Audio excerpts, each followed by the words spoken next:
Volta com pautas do dia, já são 11 horas e 34 minutos, reta final do programa de hoje. Acho que reta final é só no último bloco, né? Eu tô querendo dar uma de apressado aqui. Bom, a gente vai conversar agora com Rômulo Pinheiro, direto de Brasília, trazendo informações pra gente. Rômulo, tudo bem com você? Bom dia. Muito bom dia, meu amigo Max Souza, e um forte abraço aí pro meu amigo Dayan Andrade, aí em Macapá. Um forte abraço, Rômulo. Max, não sei se você concorda, acho que antes de começar esse assunto de hoje, vamos saber um pouco da aventura do nosso Rômulo lá no jogo do Paysandu em Vila Nova. O que foi aquilo, hein, senhor Rômulo? Conte pra gente. Ele que é advogado, eu esqueci de colocar aqui que ele é nosso colunista, ele é advogado e é ator nas horas vagas. E aí, Rômulo Pinheiro? Pois é, meus amigos, acontece que o jogo era restrito somente à torcida do Vila Nova e, é claro, tendo o jogo nas redondezas, como bom torcedor do Paysandu Esporte Clube, não poderia perder o jogo. Só que não podia eu entrar com a camisa do time e havia uma promoção muito boa para quem entrasse com a camisa visitante, pagava metade do preço, estava R$200 o ingresso. Não posso perder esse jogo, não posso perder essa promoção. Comprei uma camisa do Vila Nova, me vesti adequadamente para estar naquele ambiente, adequado ao jogo, só que por uma infelicidade, fui entrevistado e na entrevista tive que improvisar algumas coisas, sob pena de ser descoberto e talvez levemente hostilizado. Essa é a situação, meus caros amigos. Rapaz, gostei da tese, hein? Muito bom, Rômulo Pinheiro. Muito legal, brincadeira sadia, muito legal. Você acompanhou o título do Paysandu da Copa Verde. E o que é melhor de tudo, né? Rimos disso tudo e tudo com respeito. Muito legal, Rômulo. Sim. Vamos lá. Assim, na internet, eu acho que até hoje, mas ontem, anteontem, digamos que os últimos 5 dias, tivemos um debate bem acalorado entre a artista, né, Luana Piovani e Neymar. Tudo isso por conta da PEC das praias. Não estamos aqui trazendo em tom de fofoca, em tom de informação, porque através desse debate bem acalorado nas redes sociais, começamos a entender um pouco mais essa dinâmica da PEC. O que estava acontecendo debaixo dos panos? Será que isso estava escancarado para todo mundo acompanhar? Como seria a votação? Já foi aprovado? O Neymar quer privatizar praias? O que está acontecendo? Rômulo Pinheiro, conta pra gente, traz esse contexto gigante entre esse atrito da semana passada e que a gente traz à tona no programa de hoje. Então vamos começar pelo momento da fofoca, que é a parte mais legal, né? Que é onde o pessoal aí se aproveita para poder conversar. E aliás, neste caso, o que tornou a situação muito mais conhecida foi exatamente esse bate-boca entre as celebridades. E é claro que tudo atualmente no Brasil ganha aquele contexto de polarização entre o pessoal da esquerda e direita, e aí cada um assume uma posição, às vezes até mesmo contrária ao que acha mais viável, mas apenas para defender uma posição. Posto então que esse projeto de emenda constitucional já tinha sido aprovado na Câmara, é bom lembrar, já tinha sido aprovado na Câmara e também não passou, por conhecimento de muita gente aí da comunidade em geral. É claro que toda proposta de emenda constitucional, Max e Dayan, é muito debatida, é bastante conversada, isso é exposto aqui no Congresso, é que o assunto não chama muita atenção ou não chamava muita atenção, porque, de certa forma, é um pouco complexo a questão da determinação ou da delimitação do que são terrenos de marinha, o prolongamento dessas faixas litorâneas sob a administração hoje da União, que passaria para estados e municípios ou para entidades privadas. Então, essa é uma questão de muitos e muitos anos, que sempre houve uma complexidade técnica, há também pessoas, empreendimentos nessas localidades que pagam os tributos para a União, e isso passou agora no Congresso com uma proposta de emenda constitucional para transferir a responsabilidade dessas áreas para sair da União e para essas pessoas que eu havia indicado aqui, que a lei vai indicar agora. Então, o que aconteceu foi que, a partir dessa discussão entre as celebridades, é que o povo tomou conhecimento dessa PEC, porque se popularizou uma PEC de privatização das praias.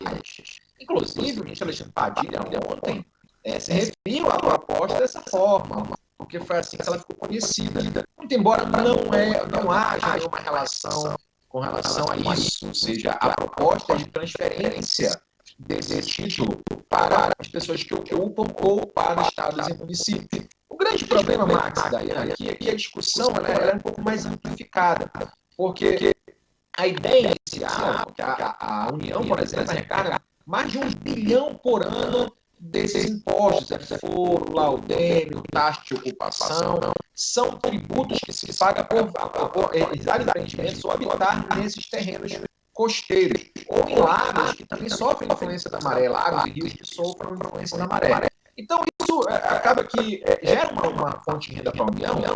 No entanto, a União também tem a responsabilidade de fiscalização desses ambientes. E a gente bem sabe como é que funciona no poder executivo, a União não consegue fazer, e aí deveria fazer através das Forças Armadas, aqui no caso a Marinha do Brasil, e a Marinha do Brasil, aqui em Brasília não, mas aí no Pará, no Amapá, por exemplo, nós temos diversas faixas costeiras e litorâneas. Eu convido a vocês a fazer uma corrente de pensamento para identificar, ou se vocês já viram a Marinha tomando conta sobre grande parte dessas áreas. Então, realmente, acaba sendo ineficaz. E o contexto folclórico se entra na questão da chamada possibilidade de privatização das praias. A verdade é que, passando essas áreas para entidades privadas, por exemplo, automaticamente elas não vão poder cercear o acesso à praia, impedir o acesso à praia se a pessoa já estiver na praia.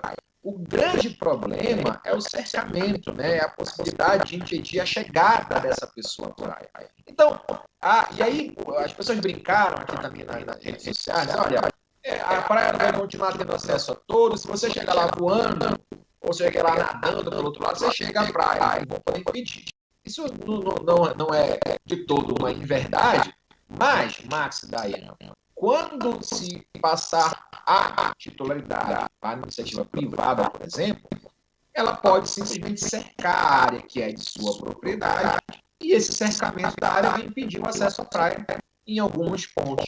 E é claro que a PEC ela fala somente em áreas de ocupadas, ok? Isso aí é uma situação que está prevista na eventual mudança. No entanto, as áreas que já estão sob ocupação, e, por exemplo, resorts, clubes, etc., essas, tendo essa transferência sido realizada, então elas passarão a poder ser cerceadas. E aí, pode falar. Aproveitando o que você falou, justamente para encaixar nesse contexto, hoje, por exemplo, o CT do Clube do Remo é em um terreno de Marinha, é um terreno da União. Isso, então, reflete muito da sua fala. E se a gente para analisar um pouco mais, por exemplo, aqueles quiosques ali na Praia do Atalaia, em Salinas, é tudo terreno de Marinha. Então, analisando esse contexto, tudo se confirma o que você diz, praticamente, né? Pois é, e você tocou num ponto importante, que é o pessoal lá de Salinas, da Praia do Atalaia. Eu me recordo que faz 10 anos que eu ia a Salinas e fui ano passado, se não me engano. E aí, as pessoas estacionam o carro numa faixa de uma pista, né, e vão andando por dentro até mesmo dos restaurantes até chegar à praia. Então, muitos restaurantes, aqueles quiosques ali, tem a abertura. Então, da pista você consegue passar até a praia. Isso automaticamente será ou poderá ser impedido, porque passará a ser de atividade ou de propriedade privada aquilo ali. Então, a discussão é até mais ampla que isso, Max, porque de certa forma isso pode ser, mas a questão ambiental é a mais preocupante para quem está interessado nas mudanças climáticas. E a quem é contrário a essa mudança informa que o aumento desses empreendimentos, porque você vê o seguinte, a PEC não permite que haja novas ocupações em áreas não ocupadas, ou seja, não há para fazer novos empreendimentos em áreas não ocupadas. Mas o que vai ser possível fazer? A venda de áreas já ocupadas. Então, há comunidades, por exemplo, carentes que habitam nessas regiões, e elas vão poder ser vendidas, essas áreas, para outros empreendimentos. Então, a especulação imobiliária tende a acontecer nesse momento, não na ocupação de novas áreas, mas em adquirir áreas que estão sob hoje, por exemplo, comunidades carentes. E isso, claro, tende a trazer aí um impacto ambiental importante. As discussões a respeito da viabilidade ou não, e aqui eu vou deixar mais claro ainda, que do lado de quem aprova ou tenta aprovar a PEC, fala de investimentos, fala que a criação de novos empregos, porque vai ser melhor explorar essas áreas. Por outro lado, tem a questão ambiental grave e importante. E nós vemos aí o que está acontecendo no Rio Grande do Sul, impacto também dessas alterações ambientais, é muito preocupante. No caso dos terrenos de marinha, você citou o Clube do Remo, por exemplo, aquela área ali do CT do Clube do Remo realmente e aí vai ser oportunizada, por exemplo, a uma entidade privada, que é o Clube do Remo, comprar aquela localidade para fazer o seu centro, para implementar o seu centro de treinamento. E claro que isso tem uma renda para a União, porque esse valor vai para a União, essas vendas desse patrimônio, mas não nos esqueçamos que, uma vez tornadas essas propriedades privadas e o uso vai ficar a critério unicamente do seu entendimento, há um risco de degradação ambiental muito grande, e isso é que vem alimentando os debates. Em resumo, é muito importante a mídia, os influencers, os jogadores de futebol comentarem, é ilustrativo, mas a questão do cerceamento, a entrada na praia é secundária.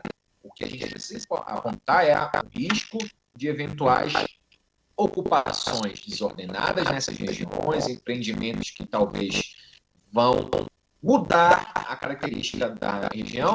Nós temos o exemplo, para finalizar, Max, Dayane, aquele exemplo lá de Balneário Camboriú, onde eles resolveram fazer um aterro, aumentar a área de praia. Isso gerou um grave dano ambiental nos arredores. Então, a experiência que nós temos dessas atividades nessas regiões sensíveis não são muito recomendáveis, o risco de degradação ambiental é bastante considerável. Mas o presidente do Senado, Rodrigo Pacheco, já informou que não há pressa para a deliberação e que ele vai, na medida do momento, discutir isso em audiências públicas. Isso mais na frente deve ser votado, acho que até final do ano, talvez, se o período eleitoral autorizar, nós tenhamos uma previsão de decisão nesse sentido.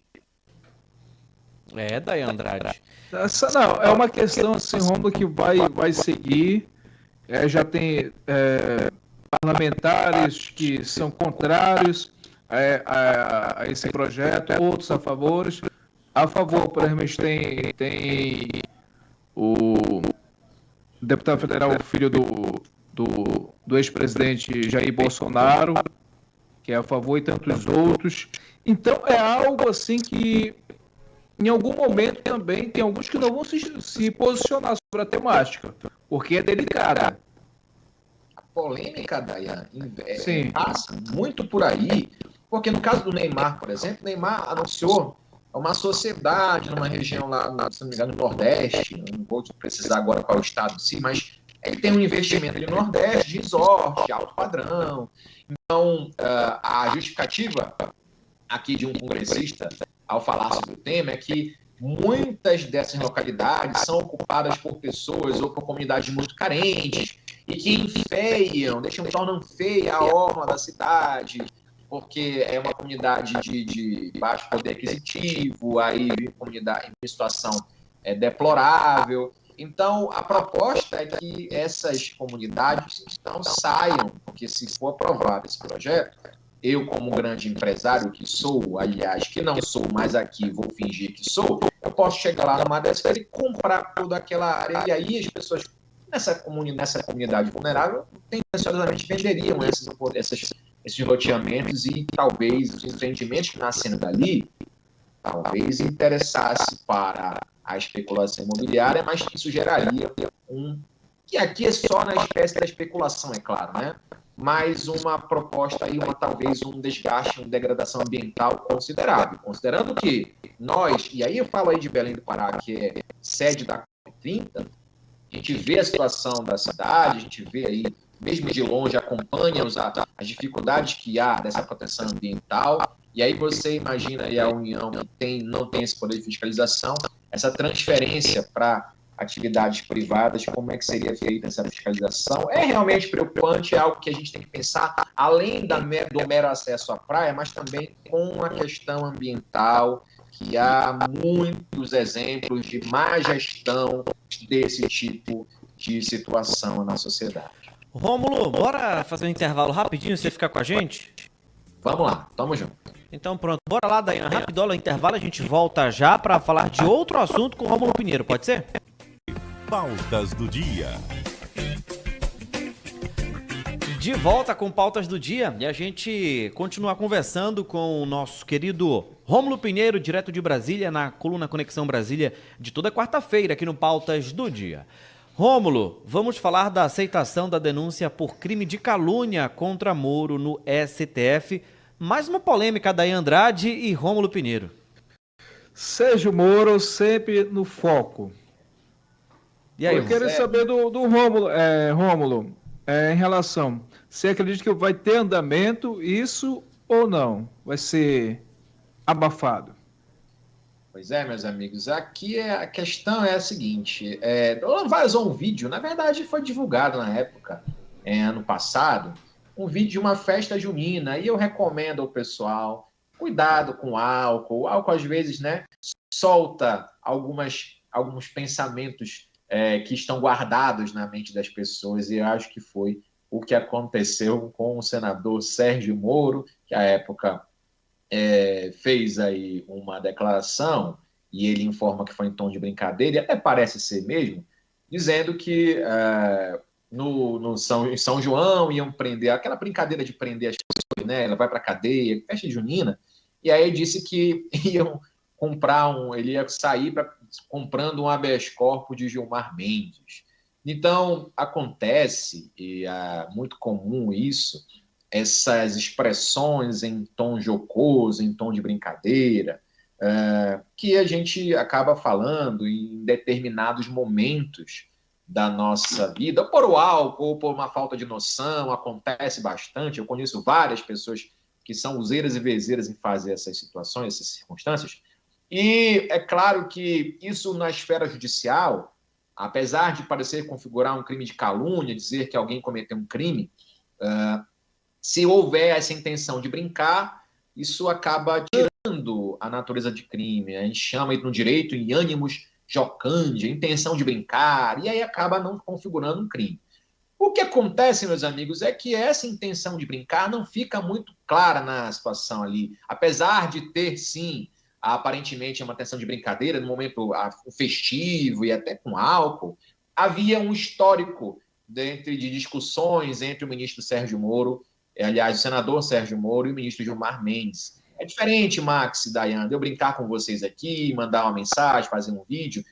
Nós não temos nenhum histórico de desavenças ou algo do tipo, que não era o caso de Gilmar Mendes e Sérgio Moro, ambos aí, desde a época da Lava Jato, costumeiramente em lados opostos e sempre debatendo questões que haviam até mesmo suspeitas de crimes, etc. Então, o contexto era diferente, o senador sabia que estava sendo gravado, isso vazou por alguém da sua própria equipe, ou seja, intencionalmente vazou, e é isso que o Supremo entendeu aí, né, na data de ontem, ou seja, mesmo que não haja, em primeiro momento aqui, uma definição de que ele praticou ou não o crime, acontece que isso já é elemento suficiente para abrir-se um processo. E aí, se as teses de defesa passarem, isso será feito durante o procedimento, ou seja, se provar que não havia uma intenção de caluniar o ministro Gilmar Mendes, isso vai ser decidido pelo próprio Supremo Tribunal Federal lá na primeira turma. Então, o que se recebeu ontem foi só